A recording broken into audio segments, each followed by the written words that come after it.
আসসালামু আলাইকুম। এই ভিডিওতে এখন আমরা জীবন ও জীবিকা বইয়ের স্কিল কোর্স 3 মুরগি পালন থেকে আলোচনা করব। আজকের এই ভিডিওটি খুবই ইন্টারেস্টিং, তাই আমার চ্যানেলে যারা নতুন রয়েছেন তাদেরকে সাবস্ক্রাইব করার একটি ছোট্ট অনুরোধ থাকবে। आपके सामने एक बड़ा सा रेड बटन है। আর আমার চ্যানেলের অলরেডি সাবস্ক্রাইবার যারা রয়েছেন তারা অনেকেই এভাবে ভিডিও দেখে চুপি চুপি পালিয়ে যান, তাই ভিডিওটিতে লাইক করে যাওয়ার একটি ছোট্ট অনুরোধ থাকবে। শুভ কাজ যত তাড়াতাড়ি সম্পন্ন হয় ততই মঙ্গল। আচ্ছা ঠিক আছে, আপনাদের অনেক ধন্যবাদ। মুরগি পালন নিয়ে আমার আগামীর ইচ্ছে বা স্বপ্ন এখানে তোমরা নমুনা উত্তর হিসেবে লিখতে পারো। বর্তমানে আমি পড়াশোনার পাশাপাশি কয়েক মাস অন্তর অন্তর হাঁস মুরগির ডিম ফুটিয়ে বাচ্চা তৈরি করি। 10-12টা হাঁস মুরগি আমার সব সময় থাকে।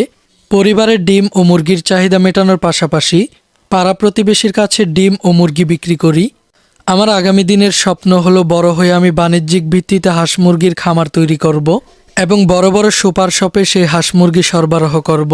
উপার্জিত লভ্যাংশ বিনিয়োগ করে বড় আকারে হাঁস মুরগির খামার দিয়ে বেকার লোকের কর্মসংস্থানের ব্যবস্থা করব। এতে দেশের বেকারত্ব কিছুটা হলেও হ্রাস পাবে এবং অন্যরা হাঁস মুরগির খামার দেওয়ার জন্য উদ্বুদ্ধ হবে। এরপর এখানে বলা হয়েছে আমার মুরগি পালন নিয়ে অভিভাবকের মতামত। এখানে তোমরা তোমাদের অভিভাবকের মতামত নিবে। আর এখানে শিক্ষকের মন্তব্য, এখানে তোমাদের শিক্ষক মন্তব্য করবেন। এই ক্লাসটিতে এই পর্যন্তই। এই ক্লাসটি তোমাদের কাছে ভালো লেগে থাকলে একটি লাইক দিয়ে দাও। আর আমাদের এই চ্যানেলের সকল ক্লাসগুলো পাওয়ার জন্য চ্যানেলটিকে সাবস্ক্রাইব করে রাখো। আচ্ছা ঠিক আছে। खत्म, bye bye, tata, goodbye, गया।